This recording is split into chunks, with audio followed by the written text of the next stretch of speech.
everyone. Welcome to Latin Lower School Story Time. Thank you so much for all the books that you've donated. We have a pile stacked up to go off to our friends at McCutcheon and the Asian Youth Services. I want to say a really big thank you to all of our volunteers who have read stories, who are making these videos, who have put together all the plans for the Upside Down Book Fair. I think this was a fantastic idea. I hope we hang on to some of these new traditions when we are able to resume a normal book fair. I want all my Latin lower schools to have a great day off from school, do lots of playing, do lots of reading, listen to story time. Please stay safe. Big groups are not okay. So we need you to stay home and stay really safe today. Love you all. Thank you so much and have a great weekend.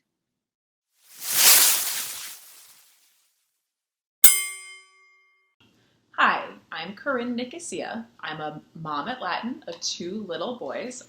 One is Joey Nicosia in 3rd grade, and one is Charlie Nicosia in 1st grade. Today I'm going to read, If You Ever Want to Bring a Pirate to Meet Santa, Don't.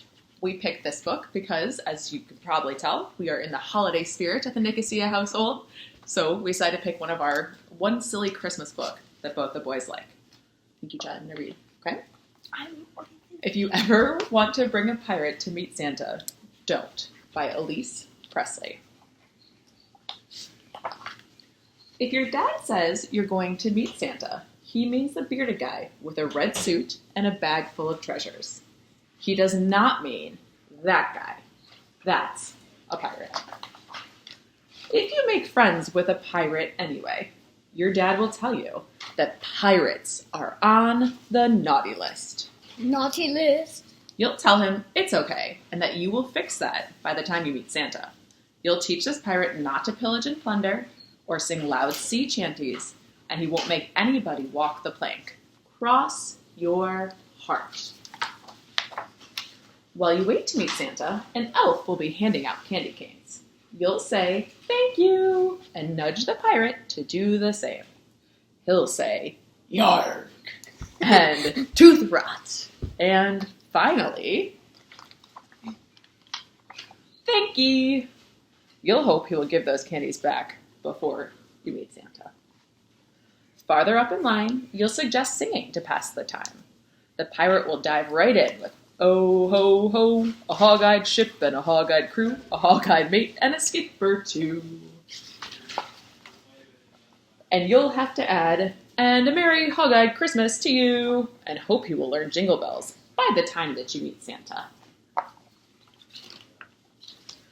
Now, the longer you and the pirate wait in line, the more tired and bored and hungry you and that pirate will get.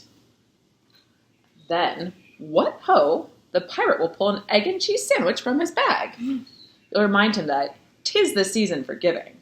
He will look at you and look at Santa, and then pop that sandwich right down the hatch. You will hope you don't starve before you meet Santa.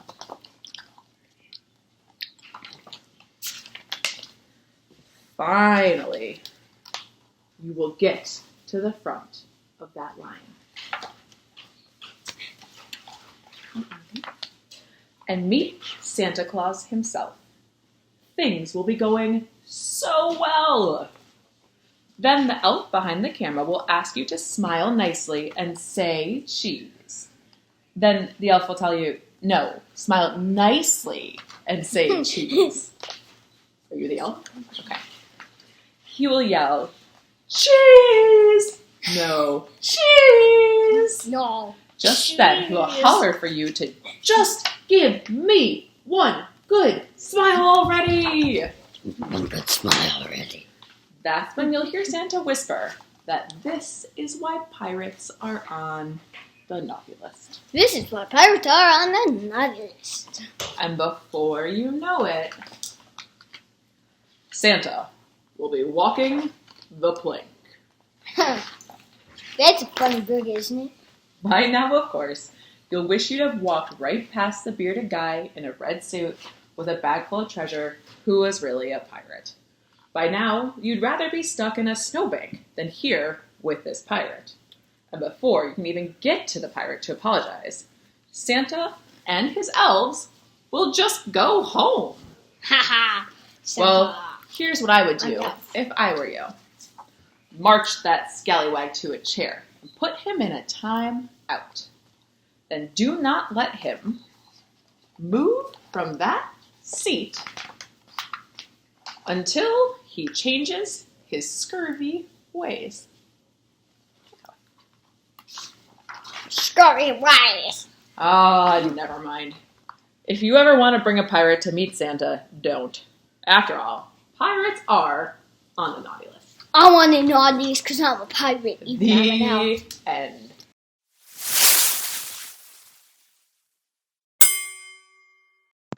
Hello, friends. My name is Efe, and I am Shaya and Maya's mom. They are both in 3rd grade. I'm going to be reading to you tonight, and I have chosen this book called The Thank You Book by Mo Williams. You might be familiar with some of his characters, and I thought that this will be the perfect book to read today because we're in the month of November, and in a couple of weeks it will be Thanksgiving, so I think this will get you in the mood for being thankful. Let's start. The Thank You Book by Mo Williams. I am one lucky peg. I have a lot to be thankful for. I had better get thanking. I am going to thank everyone who is important to me. Everyone? Everyone. No way. You will forget someone. You will forget someone important. I will thank everyone. It will be a thank-o-rama. Wow. Off I go. Squirrels. Piggy. Thank you for your great ideas. Aw. Shucks. Snake. Piggy. Thank you for playing ball with me. That's a nice hug. The pigeon. Thank you for never giving up. And I am sorry you do not get to be in our books. That is what you think. Thinking is nice, but you will forget someone. I will not. Mouse, birdies, rhino, hippo's big sister, barky dog, pelican, bear, hippo, worms. Thank you all for being great friends. Aww. See that, Gerald? I am a thanking machine. Piggy, you have forgotten someone important. Do not worry, Gerald. My next thanks will be a big one. Thanks, Whale. You are nice. So are you. Ice cream penguin. Thank you for your ice cream. It is what I do.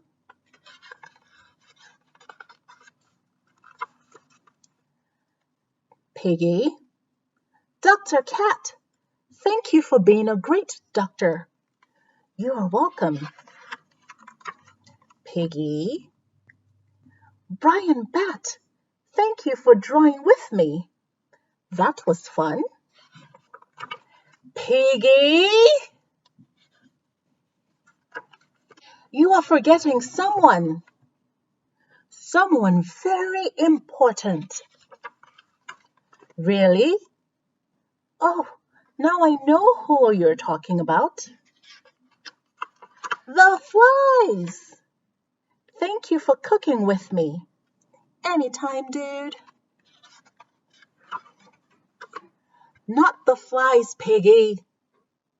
I cannot think of anyone else I have forgotten to thank, Gerald. Oops, I goofed. Thank you, Elephant Gerald. You are the best friend a pig could ever have. Another nice hug. That means a lot to me, Piggy. But I did not think that you forgot me. Who did I forget to thank? Our reader. You forgot to thank our reader. You were right. Thank you for being our reader. We could not be us without you. You are the best. You did it. Great thanking, Piggy. Thanks to you. Yep, I am one lucky pig. And thank you for listening.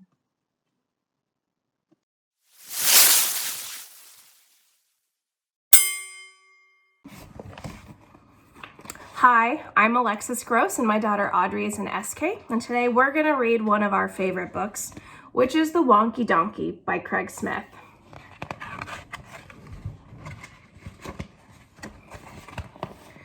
I was walking down the road and I saw a donkey. Hee-haw! He only had 3 legs. He was a wonky donkey. I was walking down the road and I saw a donkey. Hee-haw! He only had 3 legs and 1 eye. He was a winky wonky donkey.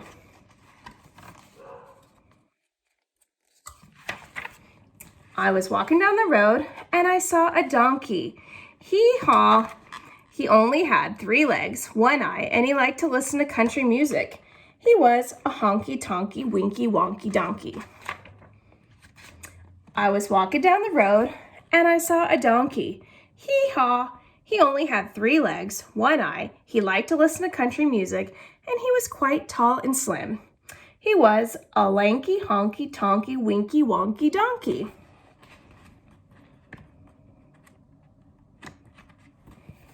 If I can turn the page here. All right. I was walking down the road and I saw a donkey. Hee-haw! He only had 3 legs, 1 eye. He liked to listen to country music. He was quite tall and slim. He smelt really, really bad. He was a stinky dinky, lanky, honky tonky, winky wonky donkey. I was walking down the road and I saw a donkey. Hee-haw! He only had 3 legs, 1 eye. He liked to listen to country music. He was quite tall and slim. He smelt really, really bad, and that morning he had gotten up early and he hadn't had any coffee. He was a cranky, stinky, dinky, lanky, honky, tonky, winky, wonky donkey. I was walking down the road and I saw a donkey. Hee-haw! He only had 3 legs, 1 eye. He liked to listen to country music. He was quite tall and slim. He smelt really, really bad. That morning he had gotten up early and he hadn't had any coffee, and he was always getting into mischief. He was a hanky-panky, cranky, stinky-dinky, lanky, honky-tonky, winky, wonky donkey. I was walking down the road and I saw a donkey. Hee-haw! He only had 3 legs, 1 eye. He liked to listen to country music. He was quite tall and slim. He smelt really, really bad. And that morning he had gotten up early and hadn't had any coffee. He was always getting into mischief, but he was quite good looking. He was a spunky, hanky, panky, cranky, stinky, dinky, lanky, honky, tonky, winky, wonky donkey. I was walking down the road and I saw a donkey. Hee-haw! Hope you enjoyed that.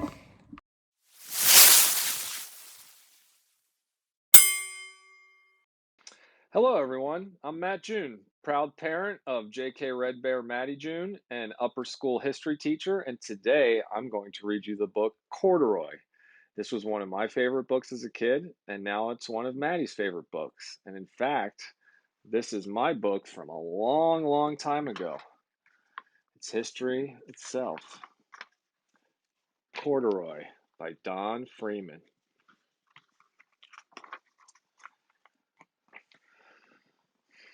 There's Corduroy. Corduroy is a bear who once lived in the toy department of a big store Day after day, he waited with all the other animals and dolls for somebody to come along and take him home.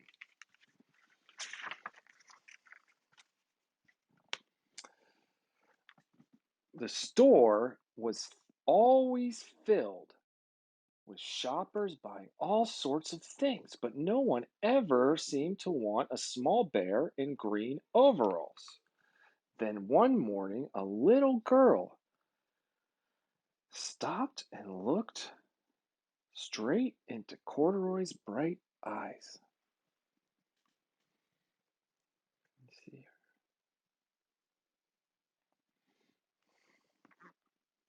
"Oh, Mommy," she said, "look, there's the very bear I've always wanted."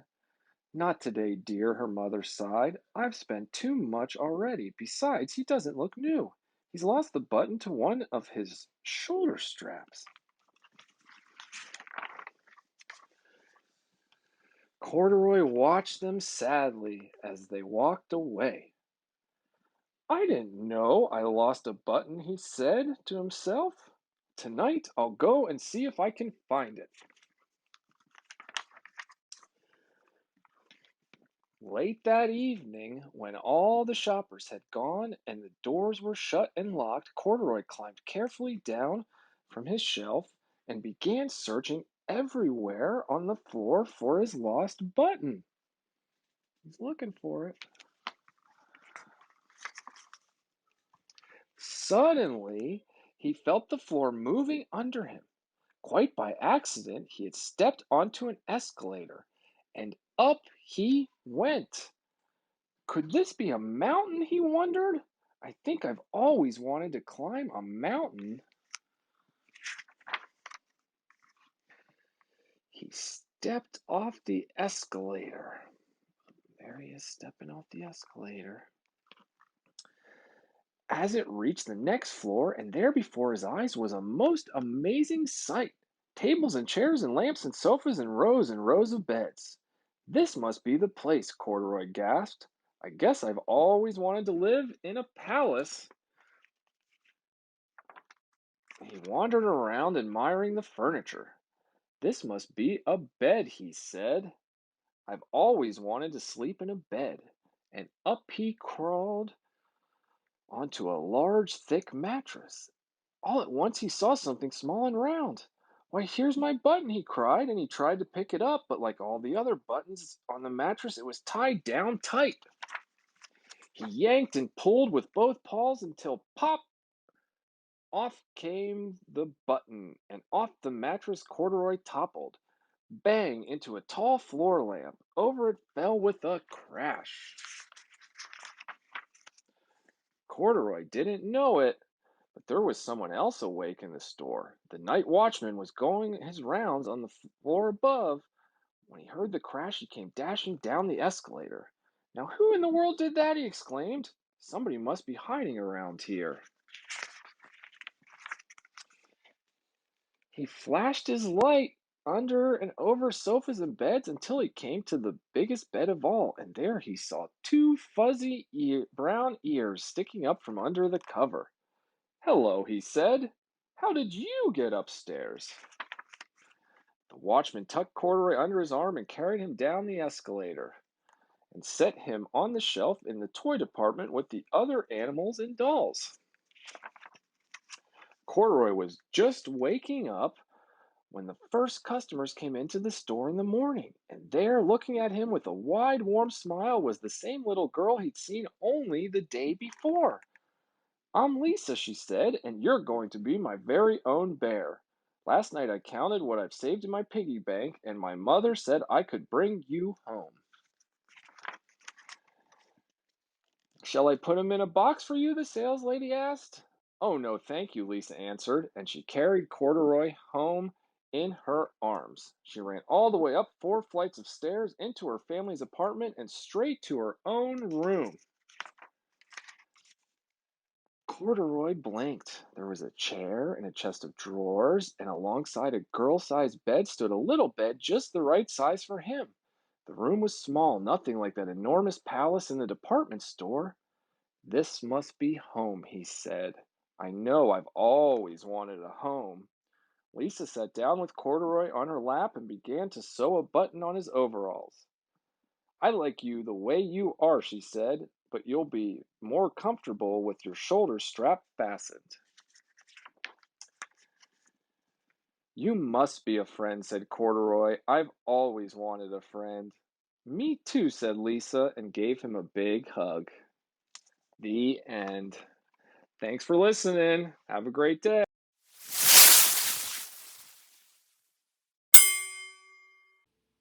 Hola, super estudiantes. This is Señora Taylor, and I have a really fun read aloud to share with you today. Listen very closely. You're going to hear lots of words that you already know.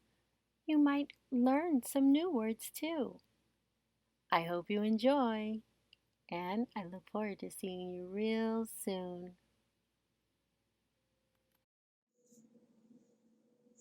Hola, super estudiantes. Vamos a empezar con el libro Presiona aquí. Before we get started, let's see some words that you'll be looking for and listening for. Presiona. Boop. Frota. Izquierda. Derecha. Sopla. Agitar. Para el libro. Boop. Aplaude. Ok. Presiona aquí. By Hervé Tullet.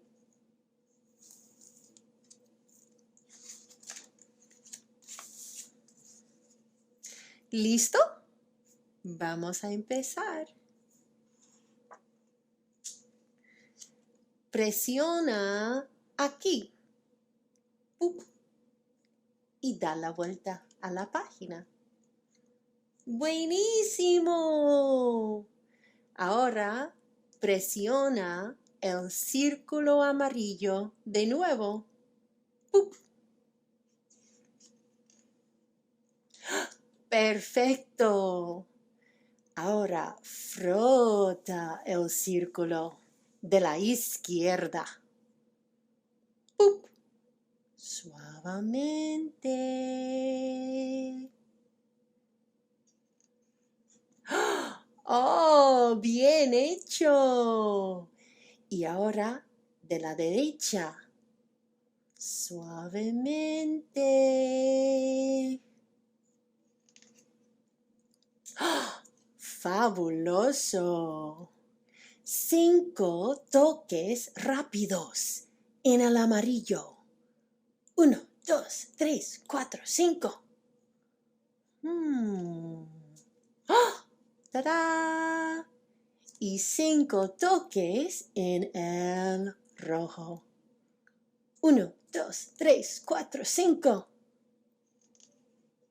¡Ah! Y finalmente 5 toques en el azul. 1, 2, 3, 4, 5. ¡Oh!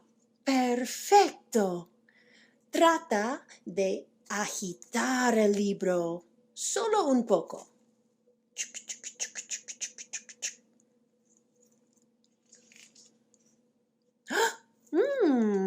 No está mal, pero tal vez un poco más fuerte.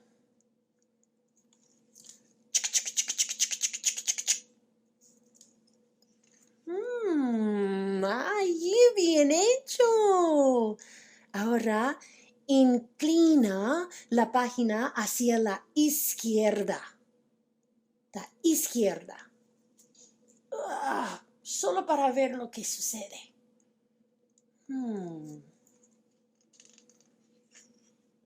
¡Oh! ¡Wow!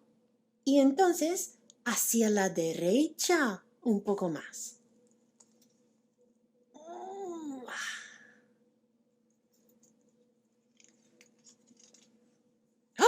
¡Excelente! Agita el libro una vez más para que todo vuelva en orden.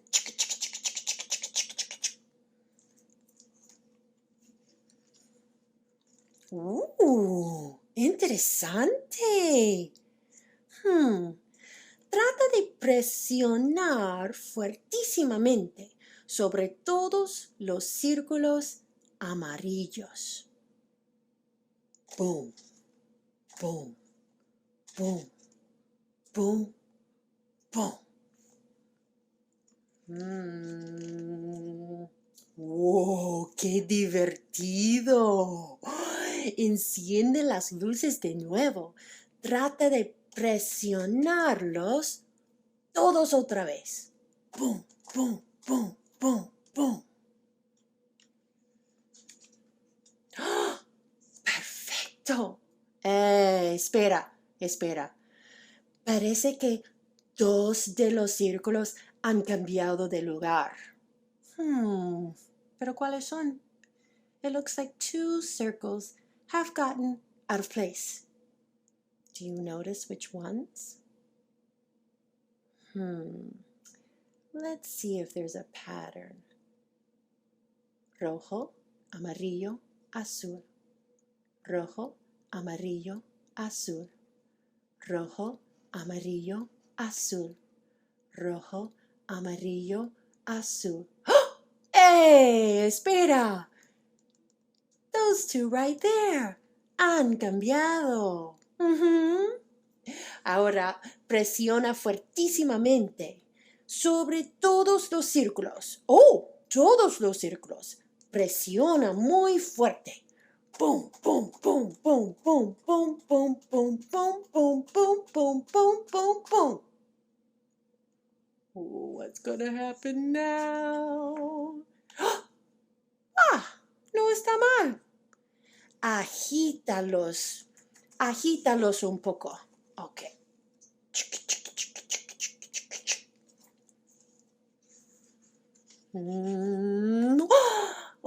¡Qué lindo! ¿No te parece? Trata de soplar sobre ellos para deshacerse de lo negro. Tal vez un poco más fuerte.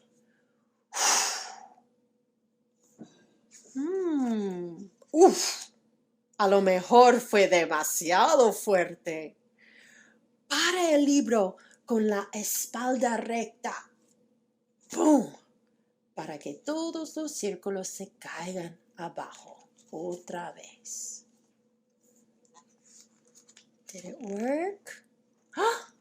Así se hace. Perfecto. Ahora aplaude tus manos una vez.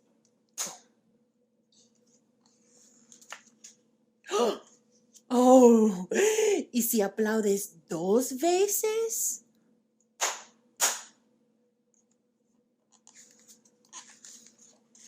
Oh, 3 veces? 1, 2, 3. ¡Más!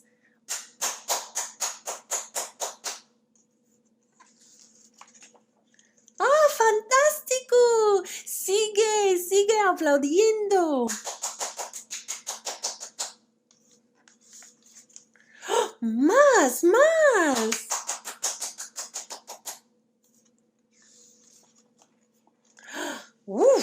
Demasiado fuerte.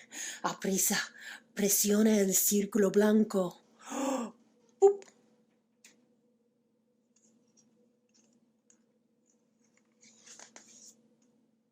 ¡Oh, bravo! ¿Quieres hacerlo todo de nuevo? Vuelve al principio por aquí. That means if you want to do it again, you go back to the beginning. But for now, es el fin. Y colorín colorado, este cuento se ha acabado. Hope you enjoyed. Presiona aquí. Adiós. Hasta la próxima.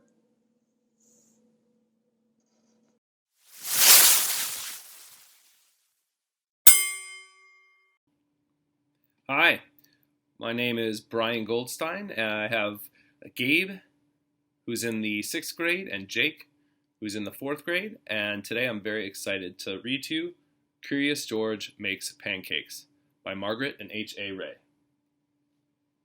This is a book I used to read to them when they were littler, and I thought it would be a good one for everyone today at story time. This is George. George was a good little monkey and always very curious. One morning, the man with the yellow hat woke George up early. "Time to get up, George," he said. "The pancake breakfast is today." George loved the pancake breakfast. It was a fundraiser held every year to make money for special programs at the Children's Hospital. Besides eating pancakes, there were all kinds of games to play. Even the mayor came to play and eat, but first he gave a welcome speech. "Thank you all for coming," the mayor said. "We appreciate your generous support." He thanked all the volunteers who were helping that day, and finally he said, "Please enjoy yourselves." And the pancakes. When the mayor finished, the man with the yellow hat said, "George, I'm going to buy our tickets. Please wait here and don't be too curious." George waited, like a good little monkey, but something smelled good. Could it be the pancakes? George was curious. He followed the delicious smell and found a whole griddle full of pancakes. George watched as a man poured little batter circles and flipped them up in the air.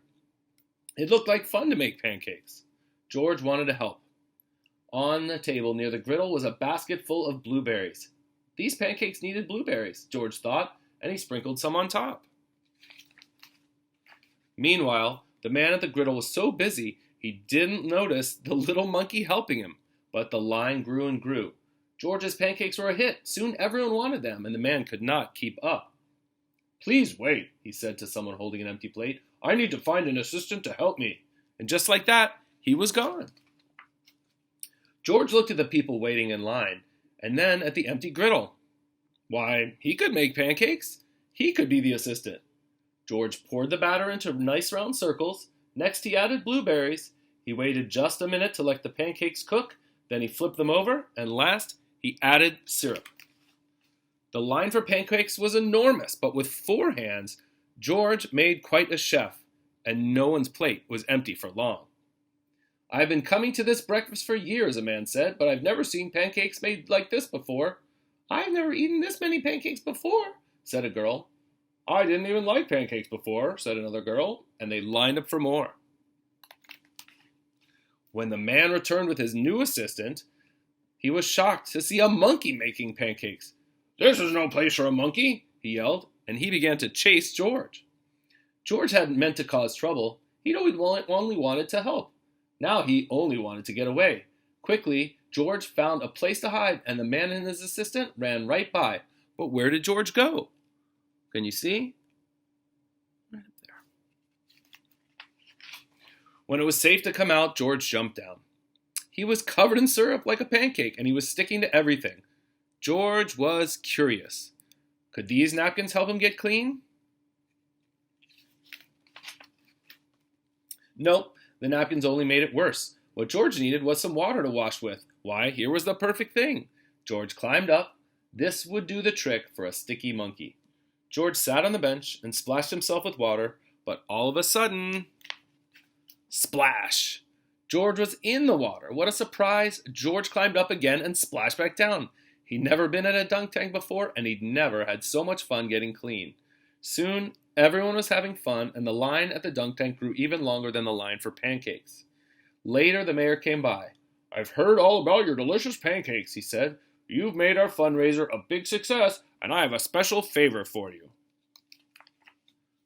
At the end of the day, George got to present the money from the fundraiser to the president of the hospital. "Thank you, George. This has been our best year ever," she said. "Will you come back and make the pancakes again next year?" George nodded, and everyone cheered. Thank you very much.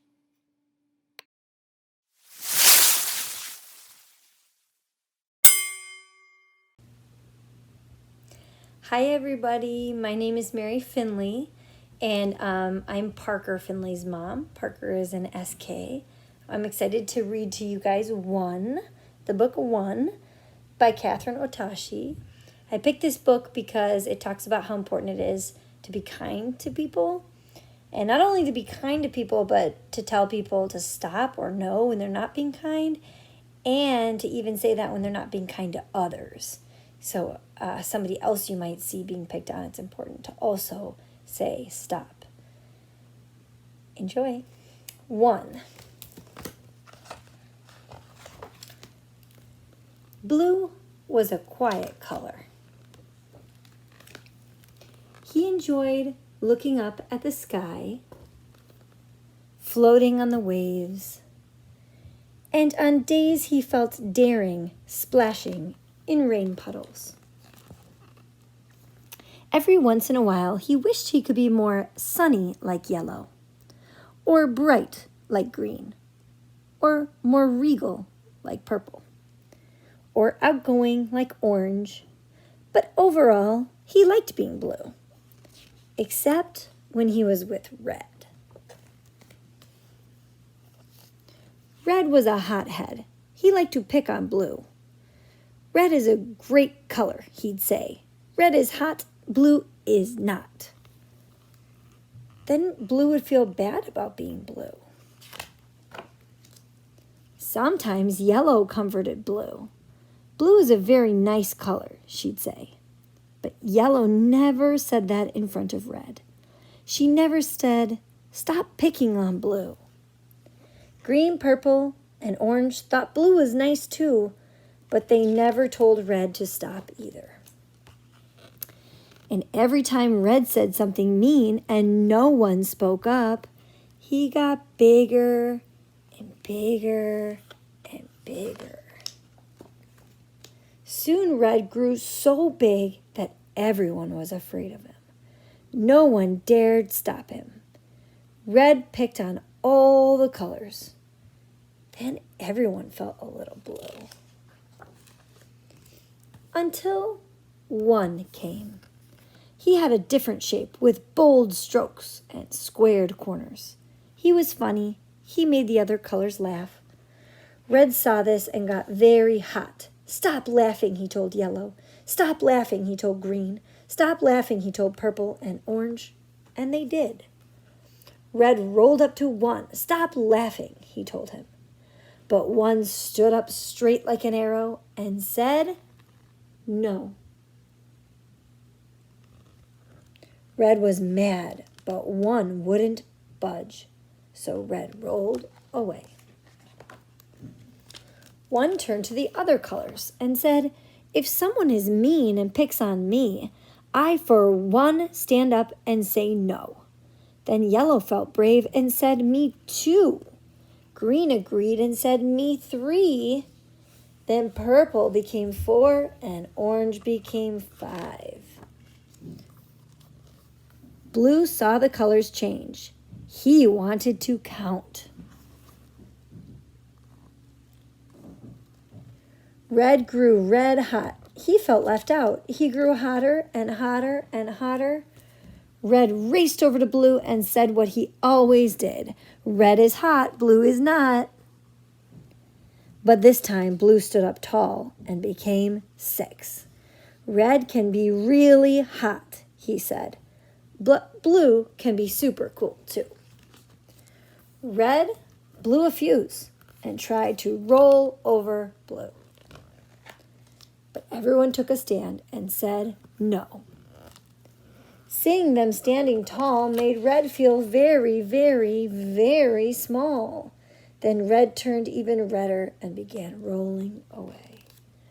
Blue called out, "Can Red be hot and Blue be cool?" Red stopped in his tracks. "Red can count too," said one.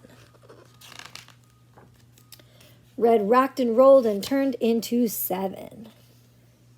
"Everyone counts," they shouted. 1, 2, 3, 4, 5, 6, 7. Then Red laughed and joined the fun. Sometimes it just takes one. Thanks for joining me.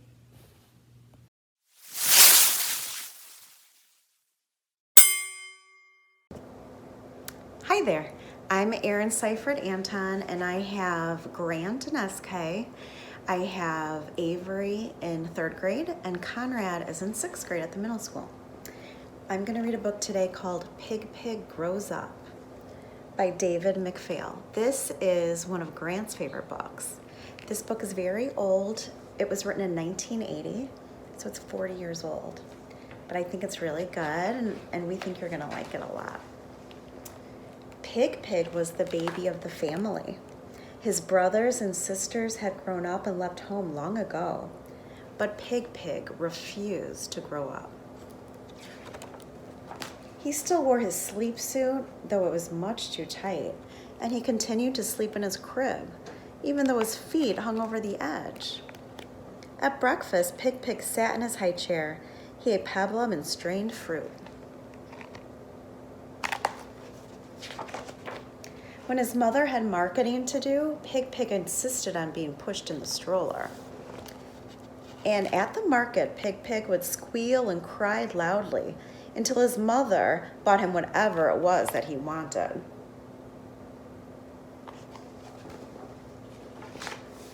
If his mother suggested that he fix his own supper because she was just too tired, Pig Pig would pout and say, "I can't, I'm only a baby."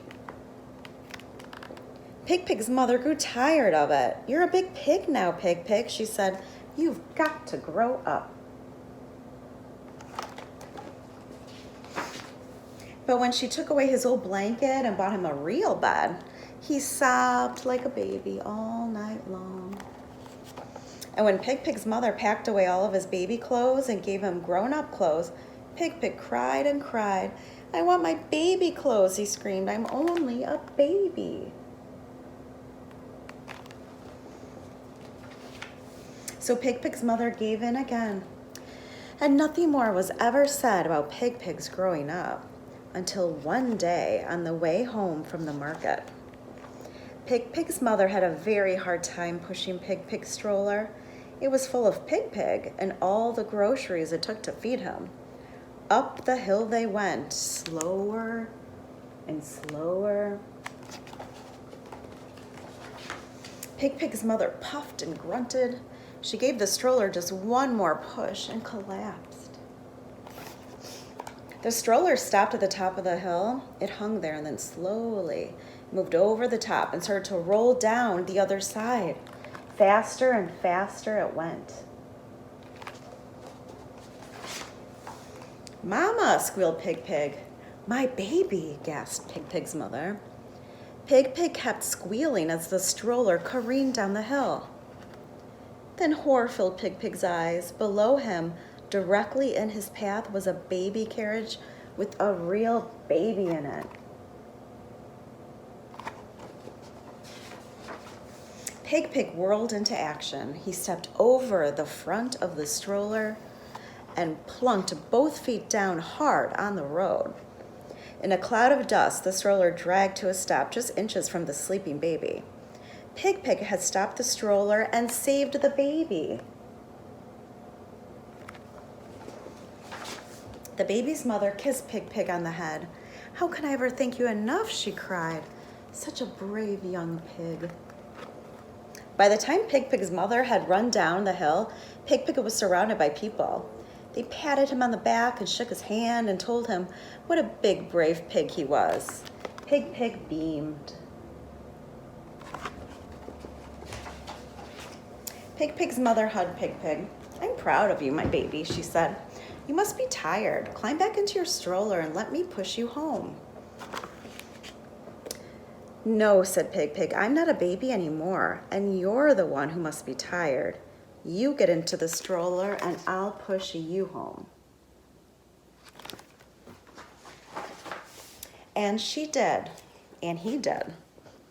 And after that, Pig Pig was never a baby again. I hope you liked the story. We think it's really fun. We think Pig Pig is so cute, and we love to see how he feels happy about growing up. Take care.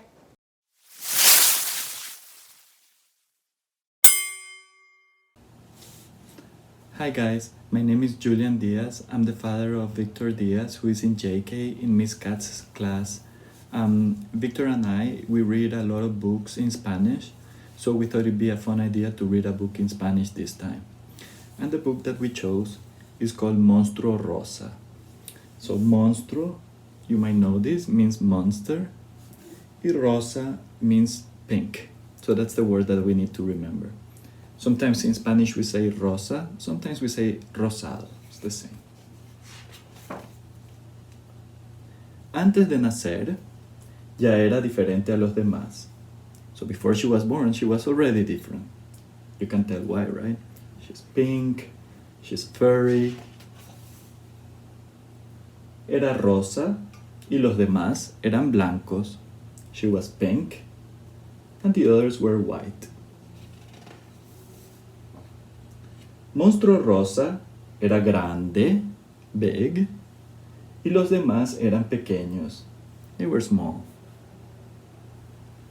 Siempre sonreía con cualquier tontería, pero a los demás su pico se los impedía. Vivían en un lugar donde todo era blanco. They lived in a very, very white place. El cielo estaba tapado por una gran nube. Los árboles, the trees, las casas, hasta la tierra era blanca. Everything was white. Cuando jugaban al escondite, Monstruo Rosa siempre perdía. When they would play hide and seek, Monstruo Rosa would always lose. She was easy to spot. Y al subirse a los árboles, Monstruo Rosa se caía. When she would climb on the trees, she would fall. Al llegar la noche, se iban todos a sus casas a dormir. At nighttime, they would go home to sleep. Pero Monstruo Rosa en su casa no cabía, así que dormía abrazado a ella. She didn't fit in her house, so she would have to hug her house. Y soñaba con descubrir otros lugares. Hasta que un día se atrevió a buscar otro lugar. Monstruo Rosa un viaje emprendió. Dejó la gran nube blanca, los árboles blancos y a todos los demás. So she went on a trip. Monstruo Rosa cruzó las montañas en bicicleta. She went up and down the mountains with her bike. Atravesó el mar en un barco de papel y al llegar al otro lado se lo puso de sombrero. Recorrió un desierto en el que se dormía durante el día y se cantaba por la noche. So she climbed mountains, she sailed the sea, and then she wandered through a desert.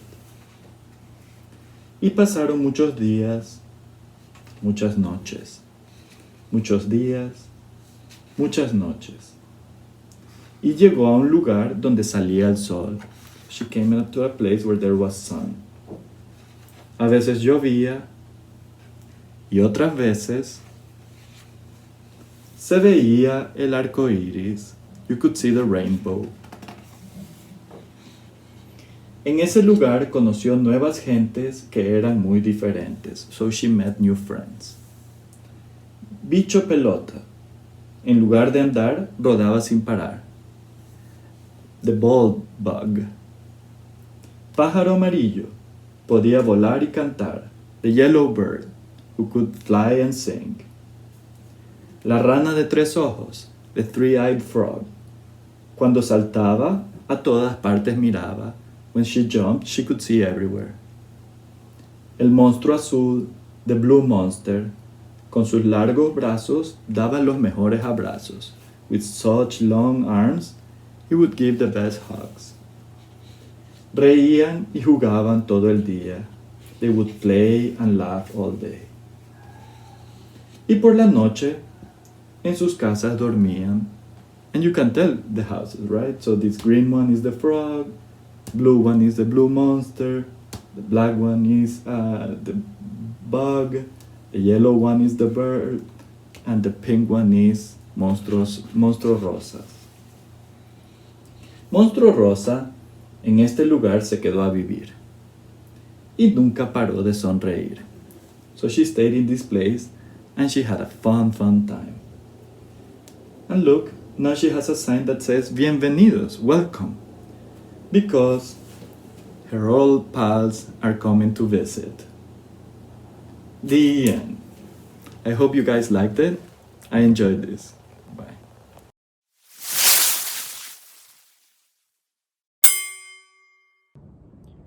Hello, my name is Latanya Hudson, and I have an S care. His name is Caden Hudson. And today I'll be reading The Duckling Gets a Cookie by Mo Williams.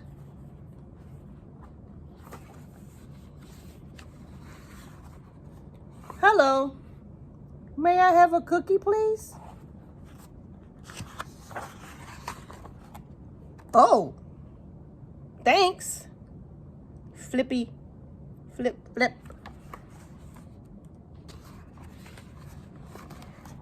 That was nice of you. Oh, look at all those nuts. Hey, how did you get that cookie? I asked for it. You asked for it. Politely. Say, does that cookie have nuts? Yes.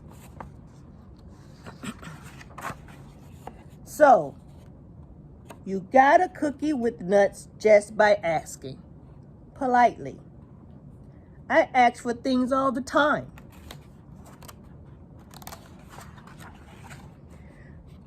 I ask to drive the bus. I ask for hot dog parties. Do I ask for candy? I do. It doesn't have to be a big bus, no. I'll ask for a french fry robot every now and again. I've asked for a walrus. Right now, I'm asking, why?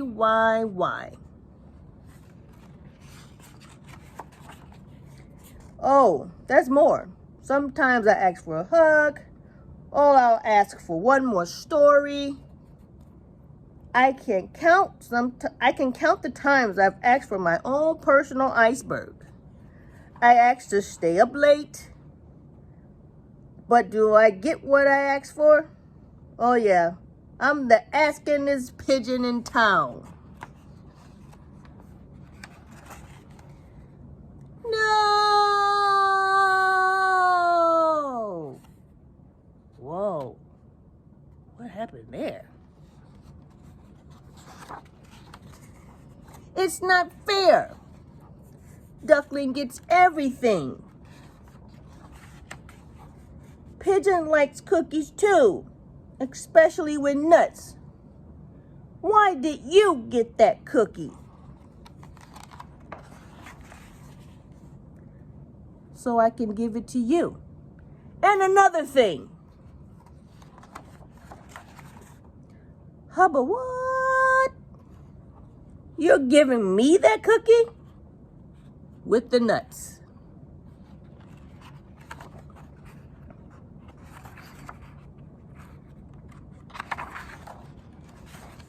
That is so nice.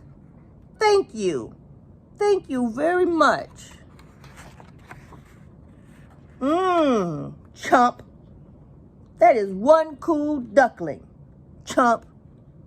Yes, sir. Bye.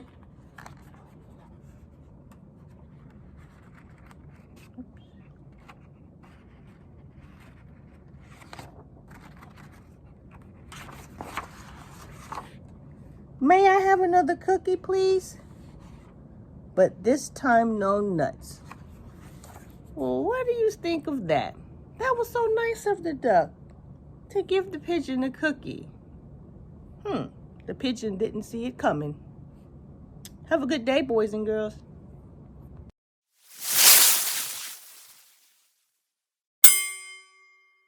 Hi, I'm Brian Jacobson. I'm the father of Forrest Jacobson, who is a senior kindergartner this year. And I'm going to read to you one of our family's favorites, and that is Don't Let the Pigeon Drive the Bus, with words and pictures by Mo Williams. Hi, I'm the bus driver. Listen, I've got to leave for a little while, so can you watch things for me until I get back? Thanks. Oh, and remember, don't let the pigeon drive the bus.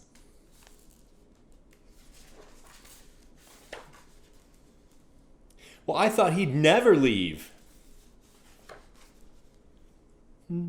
Hey, can I drive the bus? Please. I'll be careful. I tell you what, I'll just steer. My cousin Herb drives a bus almost every day. It's a true story. Vroom, vroom, vroomy, vroom, vroom. Pigeon at the wheel. No? I never get to do anything.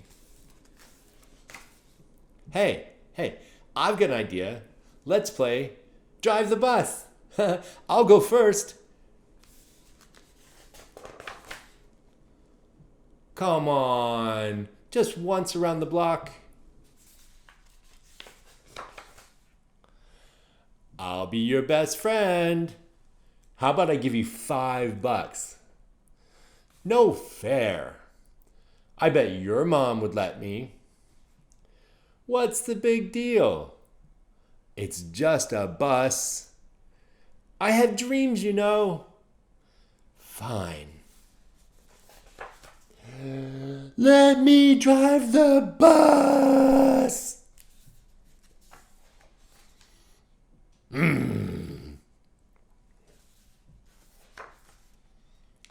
I'm back.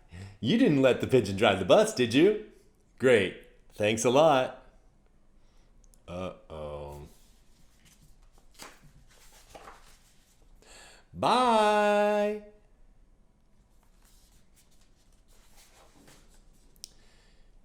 Hey.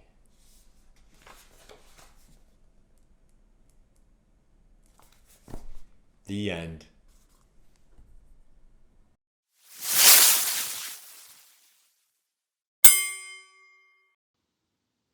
Hello, friends. My name is Milena Ciclocha, and I am Sophia Lamberti's mom. She is in Mrs. Eaton's SK Orange and Miss Krishan's SK Purple. I'm so happy to get this opportunity to read to you, and Sophia and I chose this book, Kitten's First Full Moon by Kevin Henkes. And he's a very famous children's author. He is a prolific author. He wrote many, many children's books and won many awards. Sophia and I like this book because it's about kittens, and Sophia loves cats, and we both like the message of this book very much. So here we go. Hope you enjoy it. We also have a special friend, one of Sophia's stuffies, this little sloth. And here we go. I hope you enjoyed this book. Kitten's First Full Moon. It was Kitten's first full moon. When she saw it, she thought, there's a little bowl of milk in the sky, and she wanted it. So she closed her eyes and stretched her neck and opened her mouth and licked. But Kitten only ended up with a bug on her tongue. Poor Kitten. Still, there was the little bowl of milk, just waiting. Oopsie, her sloth fell over. So she pulled herself together and wiggled her bottom and sprang from the top step of the porch. But Kitten only tumbled, bumping her nose and banging her ear and pinching her tail. Poor Kitten. Still, there was the little bowl of milk, just waiting. So she chased it, down the sidewalk, through the garden, past the field, and by the pond. But Kitten never seemed to get closer. Poor Kitten. Look, she looks so perplexed, so disappointed. How is she going to get up to that bowl of milk? Still, there was the little bowl of milk, just waiting. So tempting, right? So she ran to the tallest tree she could find, and she climbed and climbed and climbed to the very top.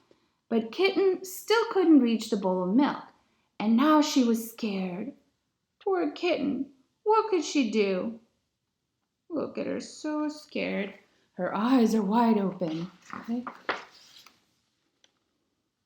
Then in the pond, Kitten saw another bowl of milk, and it was bigger. What a night! So much excitement, right? So she raced down the tree and raced through the grass and raced to the edge of the pond. She leaped with all her might. Let's see what happened. She couldn't reach it.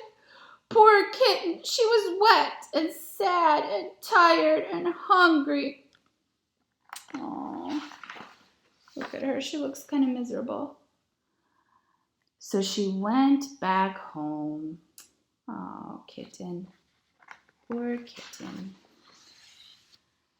And there was a great big bowl of milk on the porch. Yay! Just waiting for her. Look at her. Look at her tongue. Lucky Kitten. There you go. All she had to do is go home. Thank you so much for listening and for your attention. Have a great day.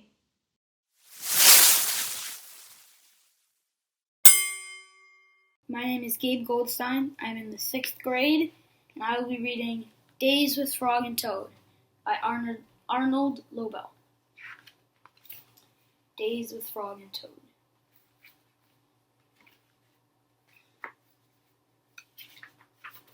Contents: tomorrow, the kite, shivers, the hat, and alone. Tomorrow. Toad woke up. Drat, he said. This house is a mess. I have so much work to do. Frog looked through the window. Toad, you are right, said Frog. It is a mess. Toad pulled the covers over his head. I will do it tomorrow, said Toad. Today I will take life easy.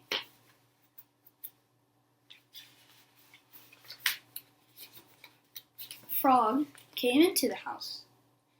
Toad, your pants and jacket are lying on the floor. Tomorrow, said Toad from under the covers. Your kitchen sink is filled with dirty dishes. Tomorrow, said Toad. There's dust on your chairs. Tomorrow, said Toad. Your windows need scrubbing, said Frog. Your plants need watering.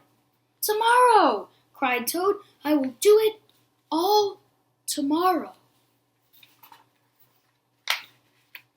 Toad sat on the edge of his bed. Blah, I feel down in the dumps. Why? Asked Frog. I'm thinking about tomorrow. I'm thinking about all of the many things that I will have to do. Yes, said Frog. Tomorrow will be a very hard day for you. But Frog, said Toad, if I pick up my pants and jacket right now, then I will not have to pick them up tomorrow, will I? No, you will not have to. No, said Frog, you will not have to. Toad picked up his clothes. He put them in the closet. Frog, said Toad, if I wash my dishes right now, then I will not have to wash them tomorrow, will I? No, said Frog, you will not have to. Toad washed and dried his dishes. He put them in the cupboard. Frog, said Toad, if I dust my chairs and scrub my windows and water my plants right now, then I will not have to do it tomorrow, will I? No, said Frog. You will not have to do any of it. Toad dusted his chairs. He scrubbed his windows. He watered his plants. There, said Toad. Now I feel better. I am not in the dumps anymore. Why? Asked Frog. Because I have done all that work, said Toad. Now I can save tomorrow for something that I really want to do. What is that? Asked Frog. Tomorrow, said Toad, I can just take life easy. He pulled the covers over his head and fell asleep.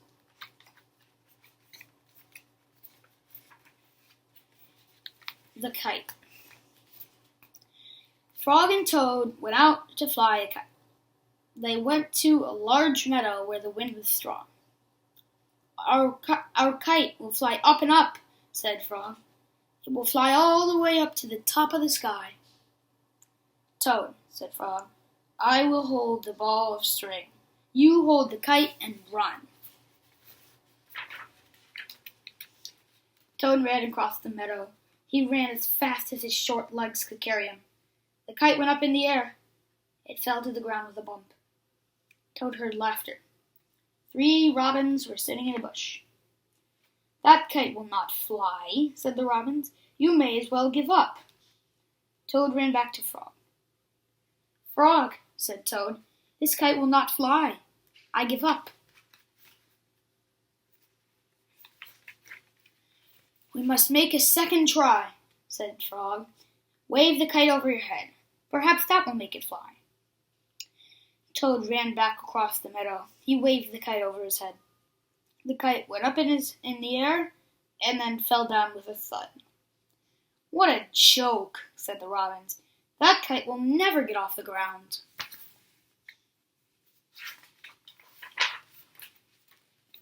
Toad ran back to Frog. This kite is a joke, he said. It will never get off the ground. We have to make a third try, said Frog.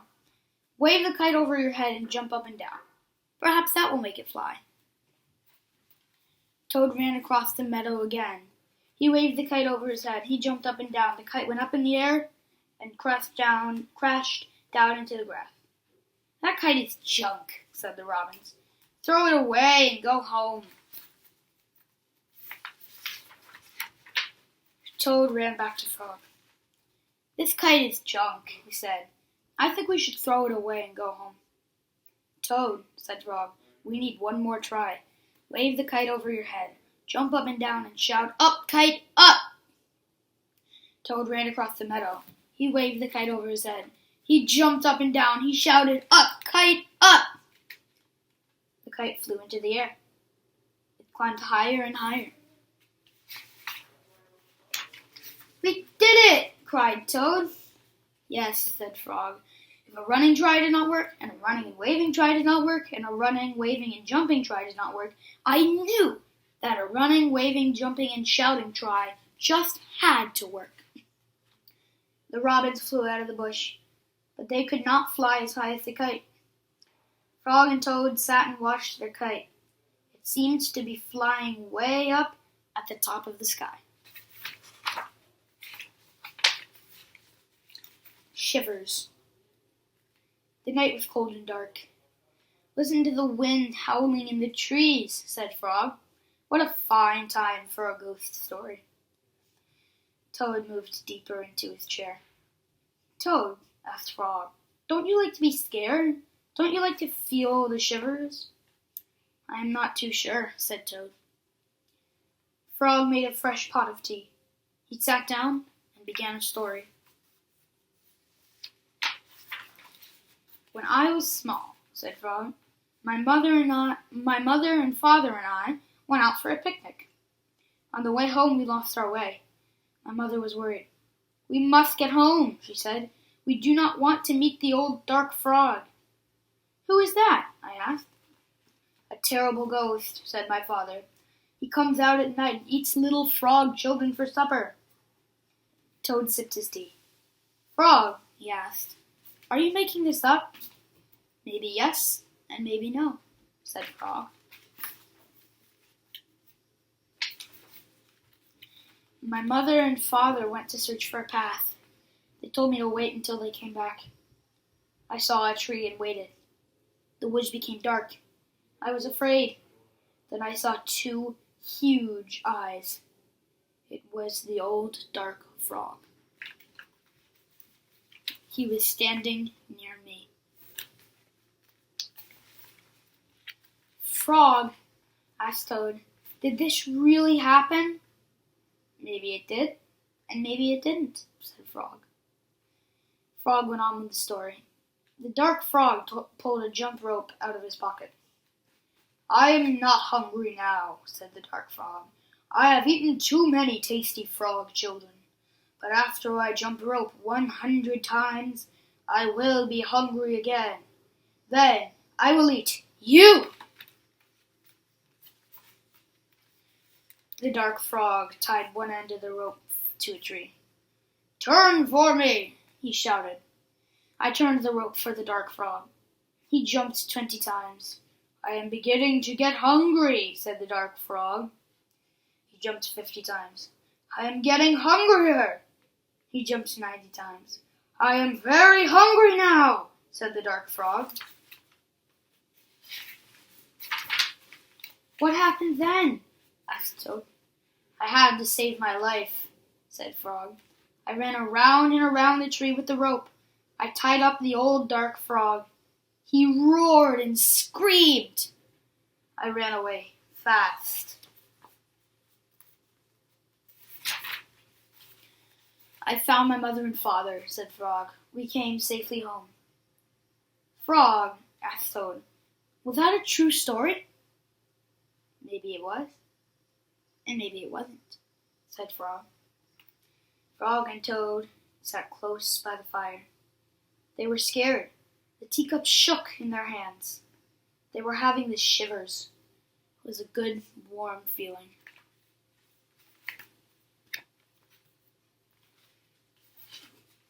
The hat.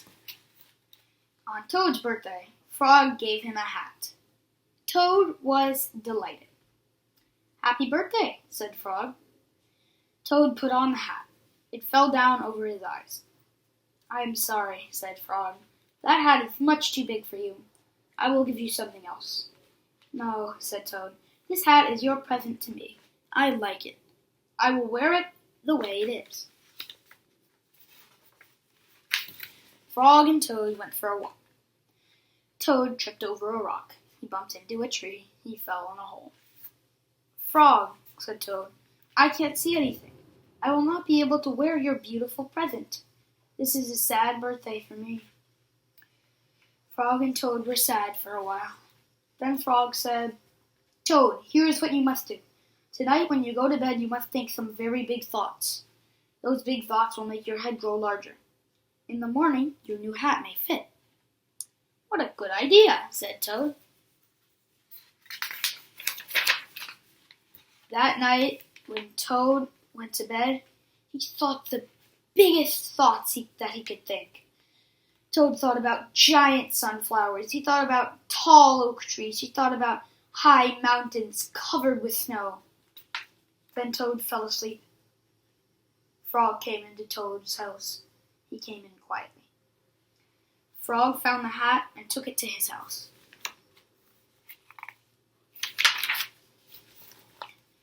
Frog poured some water on the hat. He put the hat in a warm place to dry. It began to shrink. The hat grew smaller and smaller. Frog went back to Toad's house. Toad was still fast asleep. Frog put the hat back on the hook where he found it. When Toad woke up in the morning, he put the hat on his head. It was just the right size. Toad ran to Frog's house. Frog, Frog, he cried. Oh, those big thoughts have made my head much larger. Now I can wear your present. Frog and Toad went for a walk. Toad did not trip over a rock. He did not bump into a tree. He did not fall in a hole. It turned out to be a very pleasant day after Toad's birthday.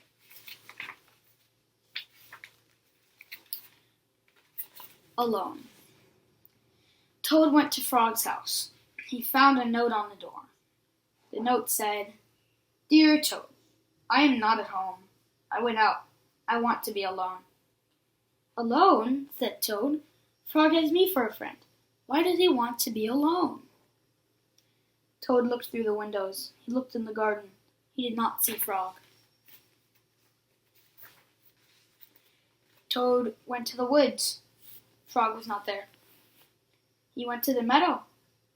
Frog was not there. Toad went down to the river. There was Frog. He was sitting on an island by himself. "Poor Frog," said Toad. "He must be very sad. I will cheer him up." Toad ran home. He made sandwiches. He made a pitcher of iced tea. He put everything in a basket. Toad hurried back to the river.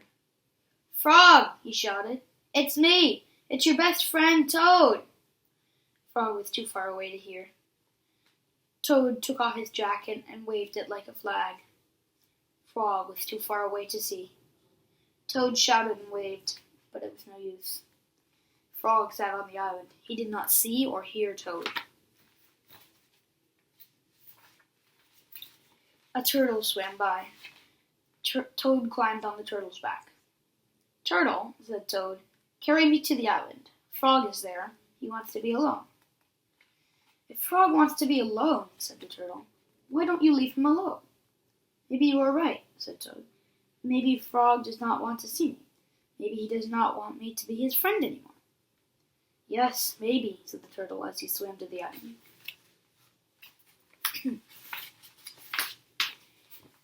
"Frog!" cried Toad. "I am sorry for all the dumb things I do. I am sorry for all the silly things I say. Please be my friend again." Toad slipped off the turtle. With a splash he fell in the river. Frog pulled Toad up onto the island. Toad looked in the basket. The sandwiches were wet. The pitcher of iced tea was empty. "Our lunch is spoiled," said Toad. "I made it for you, Frog, so that you would be happy." "But Toad," said Frog, "I am happy. I am very happy. This morning when I woke up, I felt good because the sun was shining. I felt good because I was a frog, and I felt good because I have you for a friend. I wanted to be alone. I wanted to think about how fine everything is." "Oh," said Toad, "I guess that is a very good reason for wanting to be alone." "Now," said Frog, "I will be glad not to be alone. Let's eat lunch." Frog and Toad stayed on the island all afternoon. They ate wet sandwiches without iced tea. They were two close friends sitting alone together.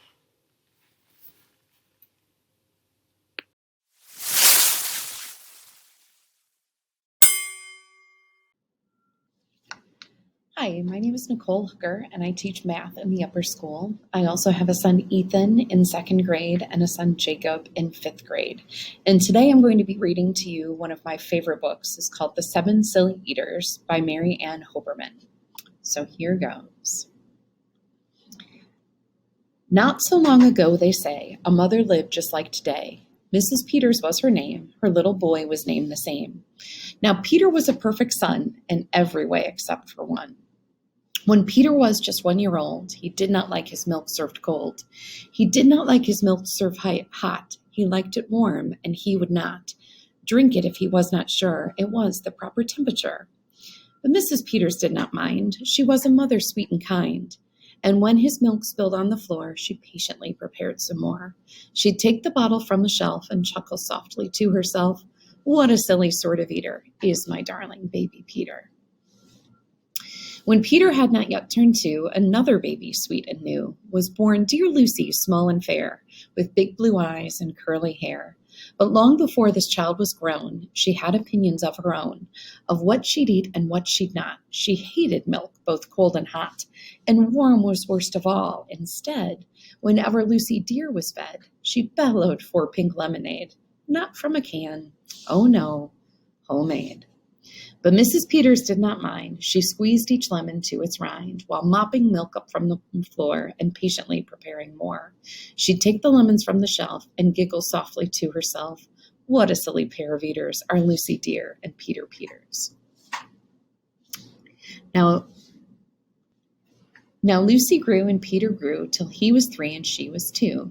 And who was one? Why, little Jack, with eyes so brown and hair so black. A happy baby never cross, but all he'd eat was applesauce. Peeling apples by the pound, Mrs. Peters faintly frowned.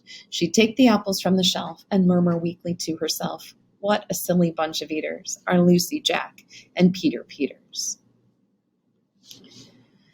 Peter, Lucy, and young Jack had another brother, Mac. Mac was charming, round, and plump, but if his oatmeal had a lump, Mac would dump it on the cat. Mrs. Peters hated that.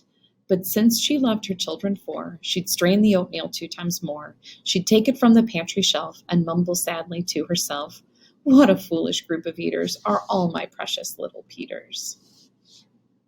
Before another year was through, who came along? Why, Mary Lou. She was a darling, sweet and bright, and had a healthy appetite. That is, as long as she was fed soft and squishy homemade bread. Poor Mrs. Peters got no rest, but still she did her very best. She'd take the flour from the shelf and mutter feebly to herself, what a fussy bunch of eaters are all my lovely little Peters. A year rolled by, the children grew. They really are a splendid crew, sighed Mrs. Peters, pinning pins and diapering her brand new twins. Little sisters, quick and smart, impossible to tell apart, but flow like poached eggs, fran like fried. If she mixed them up, they cried. Tired to the very bone, Mrs. Peters groaned a groan. She'd take the eggs down from the shelf and whisper weakly to herself, what persnickety young eaters are all my 7 little Peters. Now time went by as time will do, and as it passed, the children grew. The problem was that as they grew, their appetites kept growing too, but not their choice of what to eat. Each child continued to repeat. They wanted what they'd had before. The trouble was, they wanted more. Creamy oatmeal, pots of it, homemade bread and lots of it. Peeling apples by the peck, Mrs. Peters was a wreck. She wiped her brow and heaved a sigh. Another year was passing by. In fact, she realized with sorrow her birthday would arrive tomorrow. Drearily she shook her head, and wearily she went to bed. She thought the children had forgot her special day, but they had not. At crack of dawn they all began to carry out their secret plan. Mrs. Peters would be fed a birthday breakfast in her bed, a breakfast made of all the foods that kept them in such happy moods. So while their weary mother slept, down the stairs the children crept, and from the cupboards and the shelves, happily they helped themselves. Cheerfully they chopped and stirred, preparing what they each preferred. But despite the pains they took, since nobody knew how to cook, to measure things or make them hot, the more they tried, the worse it got. First, Mac's oatmeal turned out lumpy, which made poor Mac turn grim and grumpy. In fact, the lumps got him so cross he dumped them in Jack's applesauce. This bothered Jack so much he threw it in the dough of Mary Lou, who tossed the mishmash that made straight into Lucy's lemonade. And that put her in such a huff, she poured the icky, sticky stuff into the double frying pan that held the eggs of Flo and Fran, who flung the hodgepodge on the spot into the milk in Peter's pot. But when they saw what they had done, they wished they never had begun. They'd hardly slept a wink that night, and still things hadn't turned out right. And even though they tried their best, it hadn't worked. They were depressed. They'd be in trouble too unless they found some place to hide the mess. The oven seemed the perfect spot. They'd all forgot that it was still hot. They stuck the pot inside, and then they all went back to bed again. The clock struck 6, but on they slept. Meanwhile, their mother softly stepped down to the kitchen, smelled a smell. What could it be? She could not tell. It smelled so good she sniffed some more and opened up the oven door. She woke the children with her cries. They all came running in surprise. And in the kitchen what they found was Mrs. Peters dancing round. And in the oven, no mistake, a pink and plump and perfect cake. And as their mother danced with glee, she cried, "A birthday cake for me? A birthday cake still piping hot?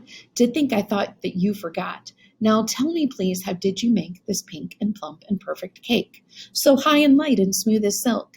It's smooth as silk from all my milk, said Peter. Lucy said, it's pink from all my lemonade, I think.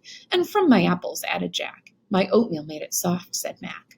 My bread dough, too, said Mary Lou, said Fran and Flo, and for its size, it was our eggs that made it rise. Then everybody sniffed some more and danced around the kitchen floor. They put the cake upon a dish and lit the candles. Make a wish, the children cried, before you blow. And Mrs. Peters did just so. And what is more, her wish came true, as birthday wishes always do. And from that day to this 'tis said, the Peters family all is fed. A single simple meal, just one, a meal that's good for everyone. A meal on which they all agree, made from their secret recipe. They all take turns in mixing it. They all take turns in fixing it. It's thick to beat and quick to bake. It's fine to eat and fun to make. It's Mrs. Peters' birthday cake. And if you go onto the author's website, you can find the recipe to make Mrs. Peters' birthday cake.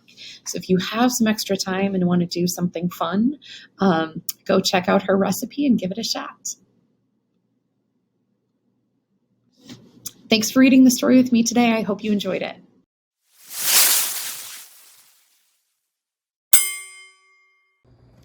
Hi, my name is Andrew Gross, Audrey's dad, and I'm going to read a book tonight called Home Alone, based on the little-known movie with Macaulay Culkin.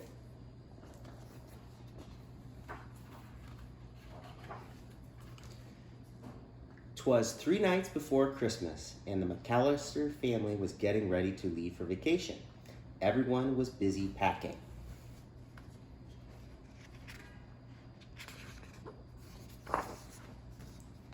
Everyone except Kevin, who was busy getting into trouble.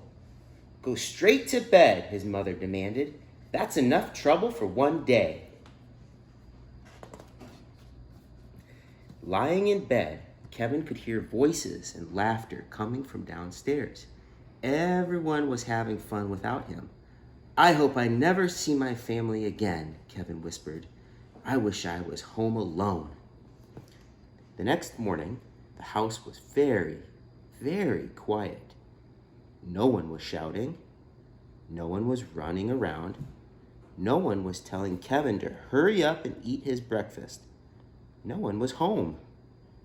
Finally, Kevin realized what had happened.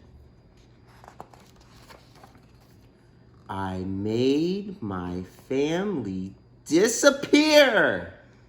For the first time ever, Kevin had the house all to himself.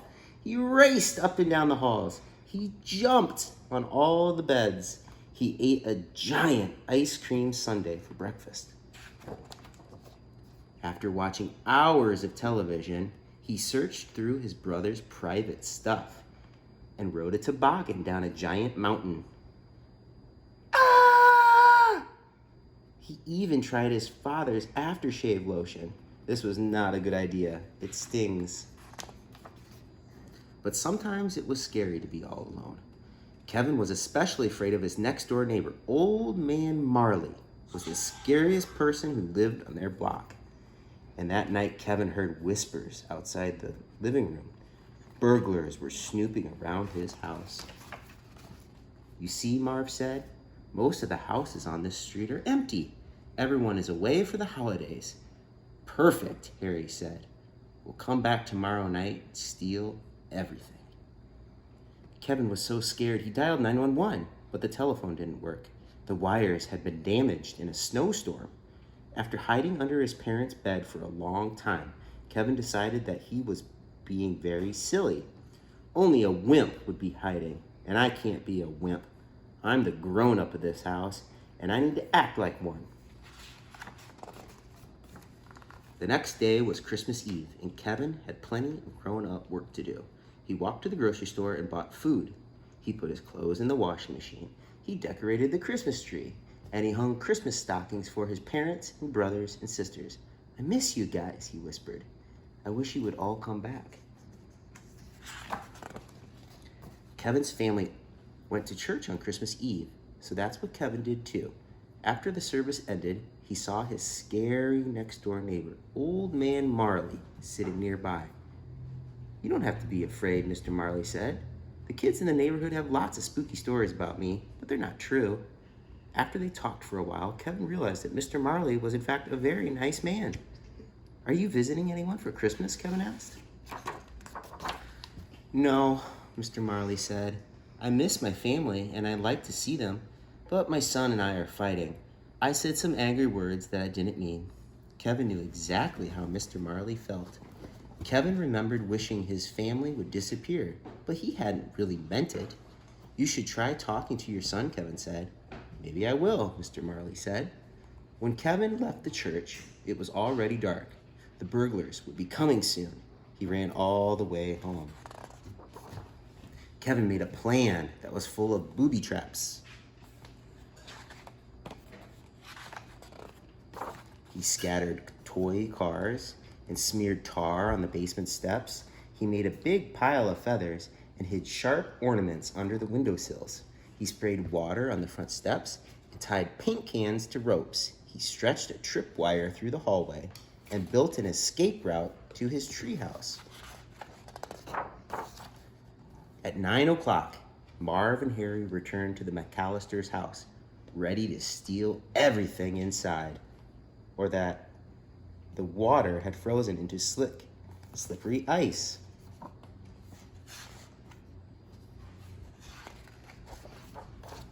The burglars stumbled into all of Kevin's traps. Eek! Yo!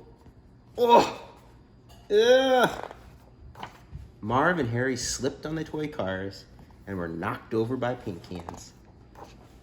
Kevin escaped through his bedroom window and ran next door to his neighbor's house. Unfortunately, Marv and Harry were close behind. "Now we've got you, kid." Mr. Marley arrived just in time. Whack! Whack!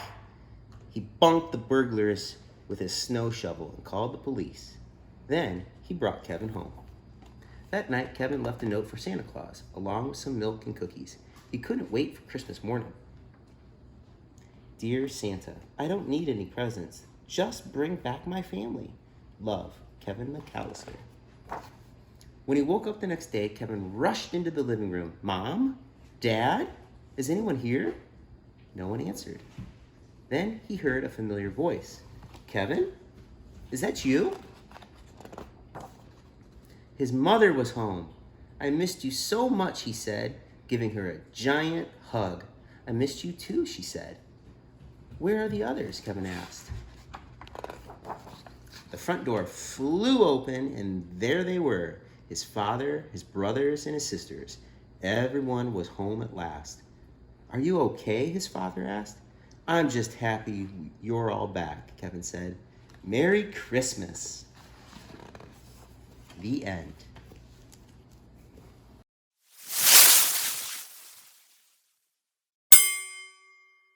Hi, I'm Kyoko Crawford, and I'm the mother of Quinn Crawford in SK.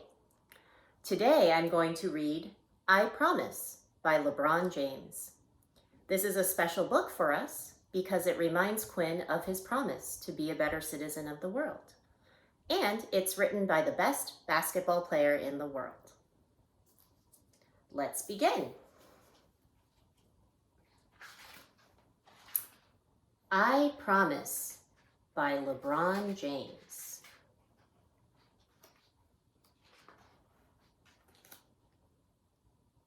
I promise to work hard and do what's right, to be a leader in this game of life. I promise to go to school and read as much as I can, to follow the rules and respect the game plan. I promise to run full court and show up each time, to get right back up and let my magic shine. I promise to be open and try new things and enjoy the happy that change can bring. I promise to wear a big smile and use kindness when I speak, to remain strong yet humble with every win and defeat. I promise to ask for help whenever I need it, to reach for my star even when I can't see it. I promise to ask questions and find answers, to believe in next time and second chances. I promise to use my voice and stand up for what's right, and when things get tough, to keep up the fight. I promise to stand tall and rise up and give all that I've got, to throw the alley-oop and uplift others on the spot. I promise to respect my elders and peers the same, to leave new places better than I came.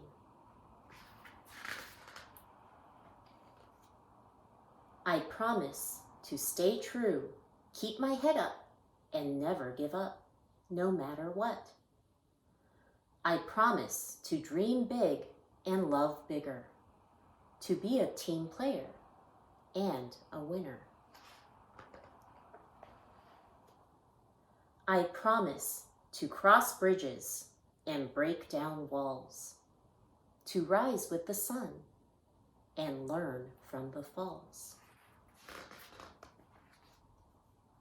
I promise to be courageous, to be free, to strive for greatness. I promise to be me.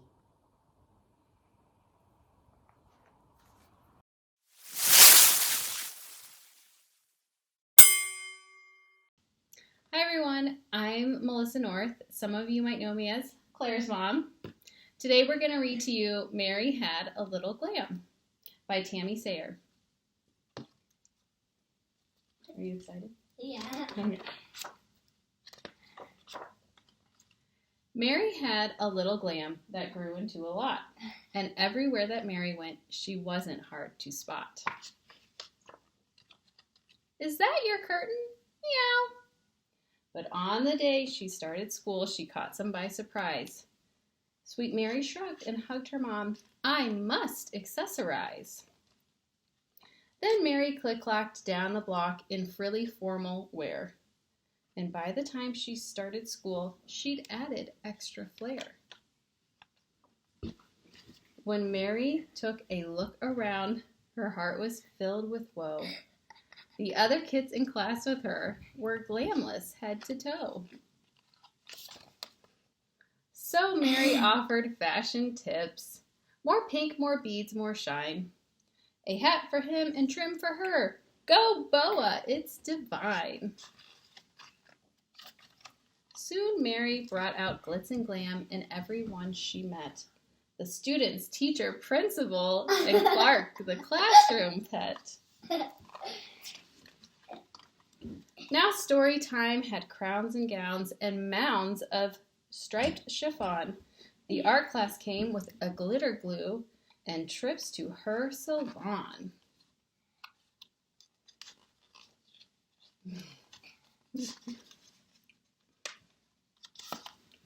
Then Mary amped up music class with pomp and circumstance.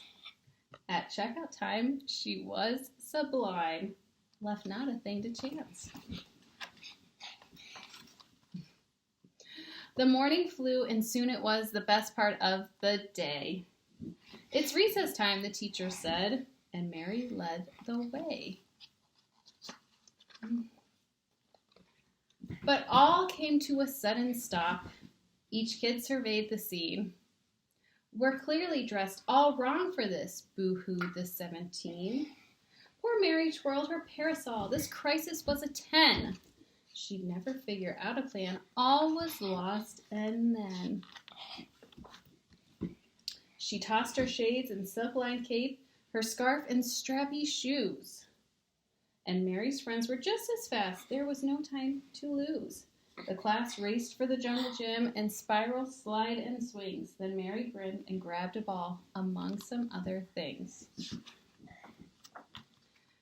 Now Mary's flair for what to wear is better than before.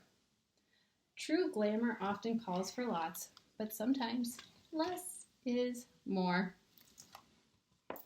Bye. Thanks.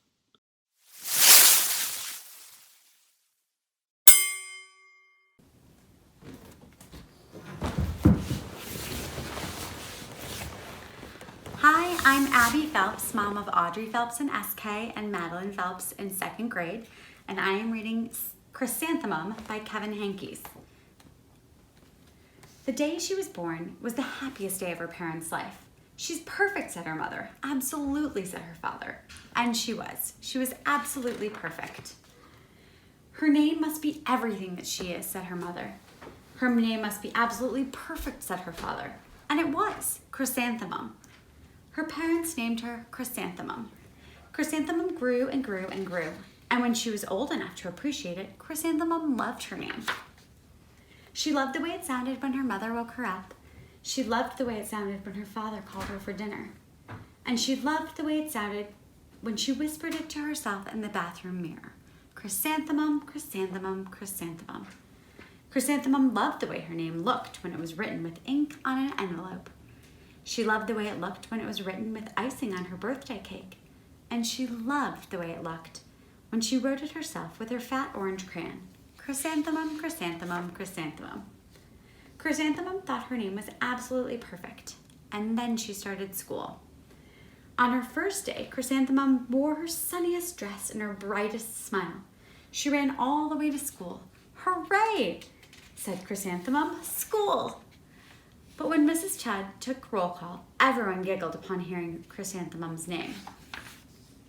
It's so long, said Joe. It scarcely fits on your name tag, said Rita, pointing. I'm named after my grandmother, said Victoria. You're named after a flower. Chrysanthemum wilted. She did not think her name was absolutely perfect. She thought it was absolutely dreadful. The rest of the day was not much better. During nap time, Victoria raised her hand and informed Mrs. Chudd that Chrysanthemum's name was spelled with 13 letters. That's exactly half as many letters as there are in the entire alphabet, Victoria exclaimed. Thank you for sharing that with us, Victoria, said Mrs. Chudd. Now put your head down. If I had a name like yours, I'd change it, Victoria said, as the students lined up to go home. I wish I could, thought Chrysanthemum miserably. Welcome home, said her mother. Welcome home, said her father.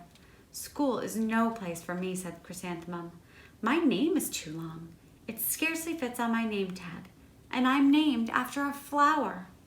Oh, pish, said her mother. Your name is beautiful, and precious and priceless and fascinating and winsome, said her father. It's everything you are, said her mother. Absolutely perfect, said her father.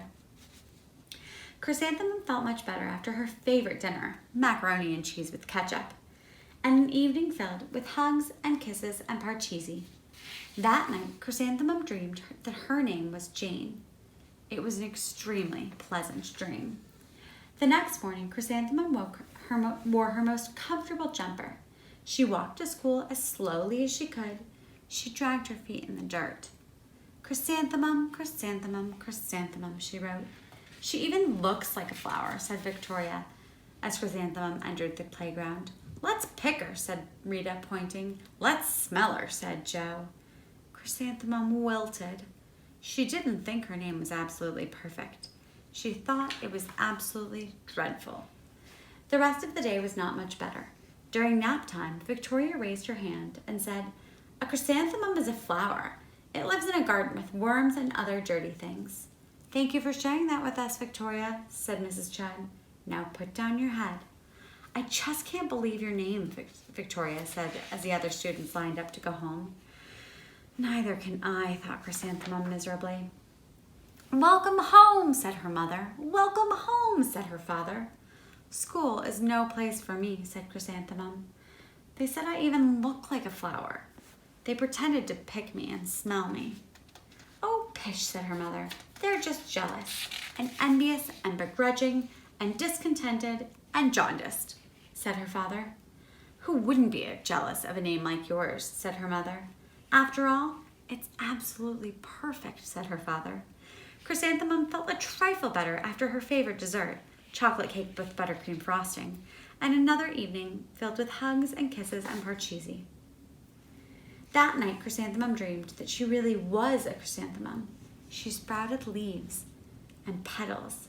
Victoria picked her and plucked the leaves and petals one by one until there was nothing left but a scrawny stem. It was the worst nightmare of Chrysanthemum's life. Chrysanthemum wore her outfit with 7 pockets the next morning.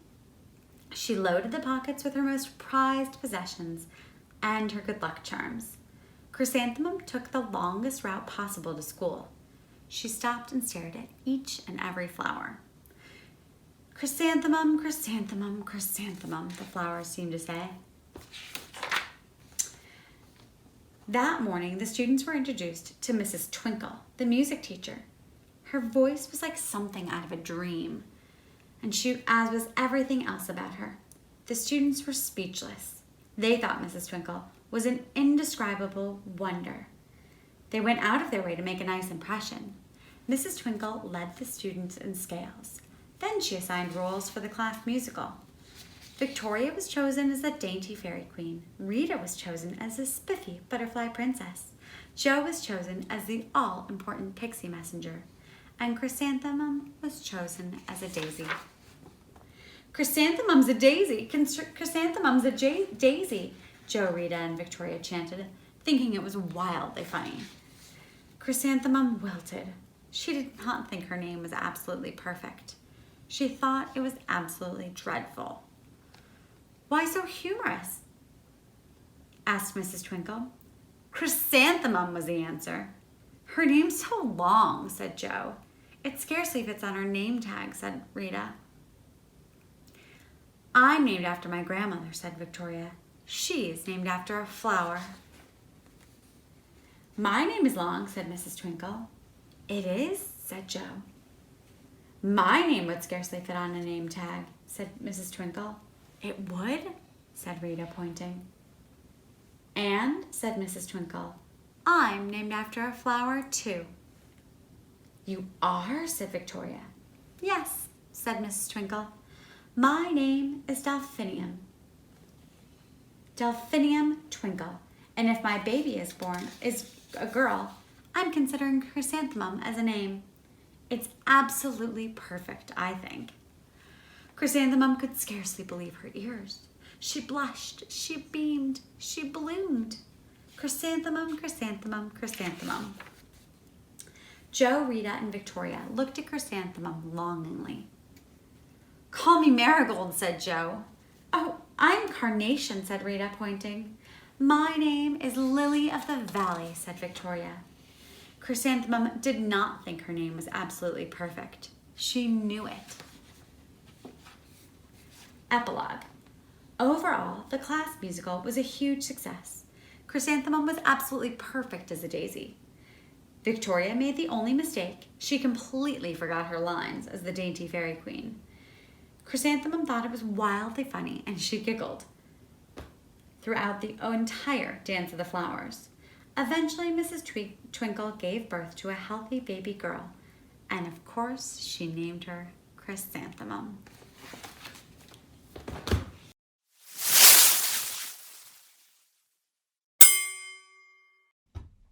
Hi, my name's Maritza Sowell, and I have a daughter, Isla Sowell, in 2nd grade, and Nina Sowell in JK. Today I'm going to read The Most Magnificent Thing by Ashley Spires. The Most Magnificent Thing. This is a regular girl and her best friend in the whole wide world. They do all kinds of things together. They race, they eat, they explore, they relax. She makes things. He unmakes things. One day, the girl has a wonderful idea. She is going to make the most magnificent thing. She knows just how it'll look. She knows just how it'll work. All she has to do is make it, and she makes things all the time. Easy peasy. First, she hires an assistant.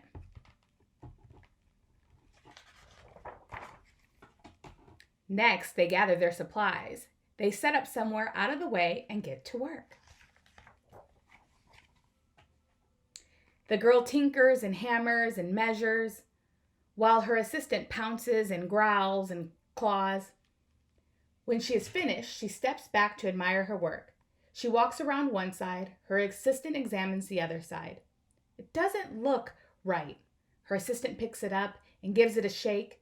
Doesn't feel right either. They are shocked to discover that the thing isn't magnificent or good.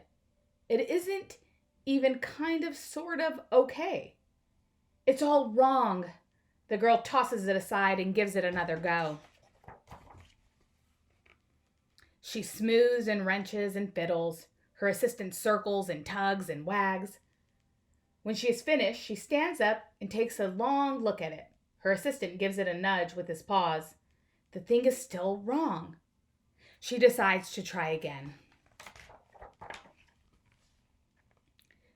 The girl saws and glues and adjusts.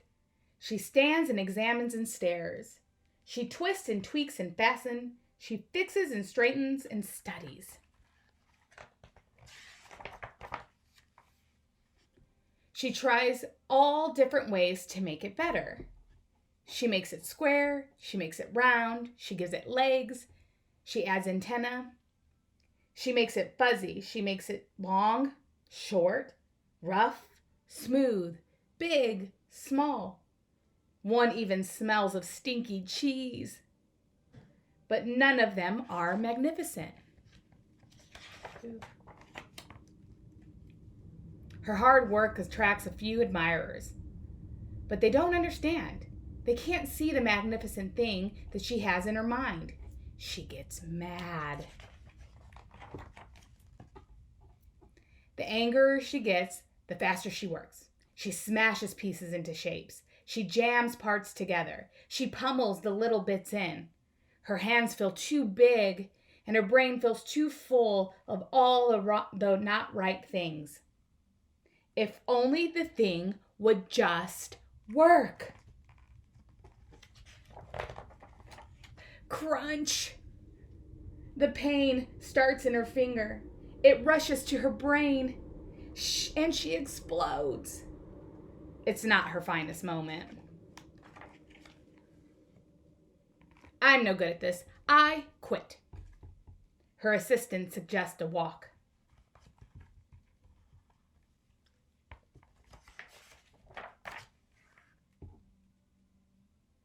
It's not much help at first, but before long, she starts to feel different. Bit by bit, the mad gets pushed out of her head. As they stroll along, she comes across the first wrong thing she made. The bad feelings are about to start all over again, and then she noticed something surprising. There are some parts of the wrong thing that are really quite right. The bolts on one, the shape of another, the wheel-to-seat ratio of the next. There are all sorts of parts that she likes. By the time she reaches the end of the trail, she finally knows how to make the thing magnificent. She gets to work. She works carefully and slowly, tinkering, hammering, twisting, fiddling, gluing, painting. Her assistant makes sure that there is no distractions. This is the perfect thing to ward off bears. This will stop a leak. This one's all wet. The afternoon fades into evening, and finally she finishes. She alerts her assistant. The pair take a good long look. It leans a little to the left, and it's a bit heavier than expected. The color could use a bit of work too, but it's just what she wanted. They climb aboard and take it for a spin. They are not disappointed. It really is the most magnificent thing. Have a great day.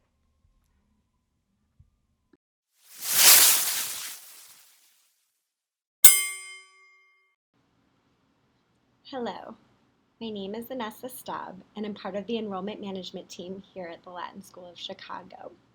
Today I've chosen to read for you the book Is Your Mama a Llama by Deborah Garino, illustrations by Steve Kellogg. This is one of my favorite books from when I was a preschool teacher, and I love to share this story with my students. And I'm excited to share it with you today. Is your mama a llama? Is your mama a llama? I asked my friend Dave. No, she is not, is the answer Dave gave. She hangs by her feet, and she lives in a cave. I do not believe that's how llamas behave. Oh, I said, you are right about that. I think that your mama sounds more like a bat. Is your mama a llama? I asked my friend Fred. No, she is not, is what Freddie said. She has a long neck and white feathers and wings. I do not think a llama has all of those things. Oh, I said, you don't need to go on. I think that your mama must be a swan. Is your mama a llama? I asked my friend Jane. No, she is not, Jane politely explained. She grazes on grass and she likes to say moo. I don't think that is what a llama would do. Oh, I said, I understand now. I think that your mama must be a cow. Is your mama a llama? I asked my friend Clyde.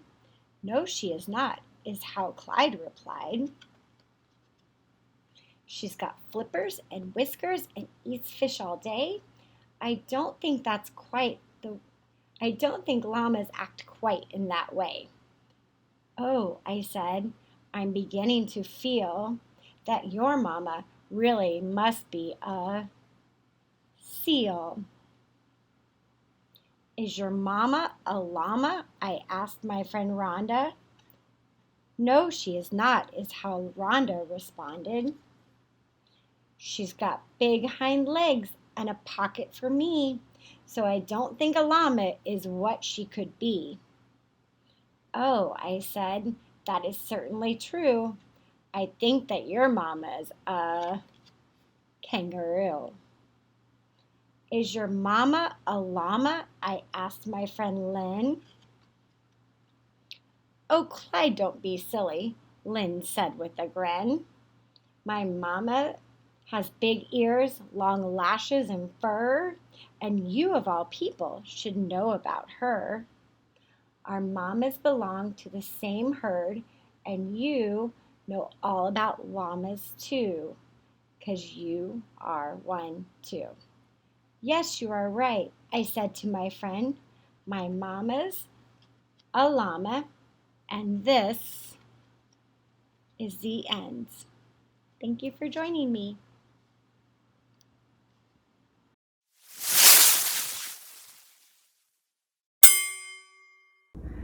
Hello, Latin community. I'm Ellen Zafani Adolph, Zach Adolph's mom. First off, I want to thank all of the parents that volunteered for the Upside Down Book Fair this year. What a great idea. And I am going to read a poem called Growing Down by Shel Silverstein. Growing Down. Mix a grunt and a grumble, a sneer and a frown. And what do you have? Why, old Mr. Brown. The crabbiest man in our whole darn town. We all called him, Grow Up, Brown.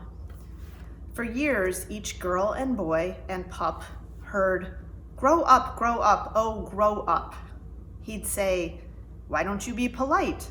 Why must you shout and fuss and fight? Why can't you keep dirt off your clothes? Why can't you remember to wipe your nose? Why must you always make such noise? Why don't you go pick up your toys? Why do you hate to wash your hands? Why are your shoes all filled with sand? Why must you shout when I'm lying down? Why don't you grow up? Grumped Grow Up Brown. One day, we said to Grow Up Brown, hey, why don't you try growing down? Why don't you crawl on your knees? Why don't you try climbing trees? Why don't you bang on a tin can drum? Why don't you chew some bubble gum? Why don't you play kick the can?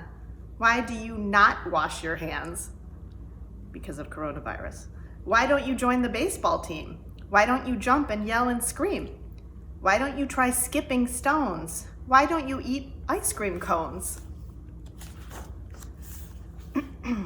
Why don't you cry when you feel sad? Why don't you cuddle with your dad? Why don't you have weenie roasts? Why don't you believe in ghosts? Why don't you have pillow fights? Why don't you sleep with your teddy at night? Why don't you swing from monkey bars? Why don't you wish on falling stars? Why don't you run in three-legged races? Why don't you make weirdy faces? Why don't you smile, grow up brown? Why don't you try growing down? Then grow up brown, he scrunched and frowned and scratched his head and walked around. And finally he said with a helpless sound, maybe I will try growing down. So Grow Up Brown began to sing and started doing silly things. He started making weirdy faces and came in first in three-legged races. All day he swung from monkey bars. All day he'd lie and count the stars. He tooted horns, he banged on drums. He spent $20 on bubble gum. He went to all the weenie roasts, and once he thought he saw a ghost. He got to be great at pillow fights and went to sleep with his teddy at night. He flew a kite, he kicked a can, he rubbed some dirt upon his hands. He drew some pictures, threw some stones, ate 47 ice cream cones. He got some sand between his toes, got a loose tooth and a bloody nose. He got a dog, they rolled in the mud. He imitated Elmer Fudd. He climbed a roof, though no one asked. He broke his wrist, he wore a cast.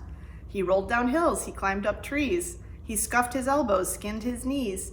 He tried to join the baseball team. When they said no, he spit and screamed. He cried when he was feeling sad and went and cuddled with his dad.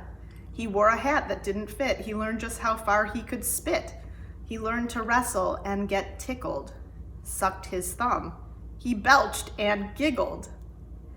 He got his trousers torn and stained. He ran out barefoot in the rain, shouting to all the folks in town, "It's much more fun, this growing down."